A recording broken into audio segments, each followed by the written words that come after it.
বাংলাদেশের প্রথম submarine tunnel Karnaphuli tunnel, যা বঙ্গবন্ধু শেখ মুজিবুর রহমান টানেল নামে পরিচিত। এটি শুধু একটি নির্মাণ প্রকল্প নয়, বরং এটি এক ইতিহাস, এক গর্ব। চট্টগ্রামের কর্ণফুলী নদীর তলদেশ দিয়ে নির্মিত এই টানেল বাংলাদেশকে বিশ্বের সেই সব দেশের কাতারে দাঁড় করিয়েছে যারা নদীর নিচ দিয়ে টানেল নির্মাণে সক্ষম। এই টানেলের দৈর্ঘ্য প্রায় ৩.৪ কিলোমিটার, যার মধ্যে ১ কিলোমিটার অংশ নদীর নিচ দিয়ে গেছে।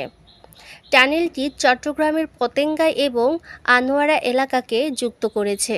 এর মাধ্যমে চট্টগ্রামের শহর এবং শিল্পাঞ্চলের মধ্যে সড়ক যোগাযোগ আরও গতিশীল ও সহজ হয়েছে। এই টানেল দিয়ে প্রতিদিন হাজার হাজার যানবাহন চলবে, ফলে বন্দরের যানজট অনেকটাই কমে যাবে। এটি বাংলাদেশের অর্থনীতিতে বড় অবদান রাখবে, বিশেষ করে বন্দর নির্ভর শিল্প ও ট্রান্সপোর্ট খাতে। চীন সরকার এবং বাংলাদেশ সরকারের যৌথ অংশীদারিত্বে এই টানেল নির্মিত হয়েছে। প্রকল্পটি বাস্তবায়ন করেছে চায়না কমিউনিকেশন কনস্ট্রাকশন কোম্পানি। বহু বছরের স্বপ্ন পূরণ হয়েছে এই টানেলের মাধ্যমে। এটি প্রমাণ করে আমরাও আধুনিক প্রযুক্তি ও সাহসিকতার মাধ্যমে বিশ্বকে চমকে দিতে পারি। এই টানেল শুধু দুটি পার্কে নয়, এটি স্বপ্ন আর সম্ভাবনার সেতুবন্ধন।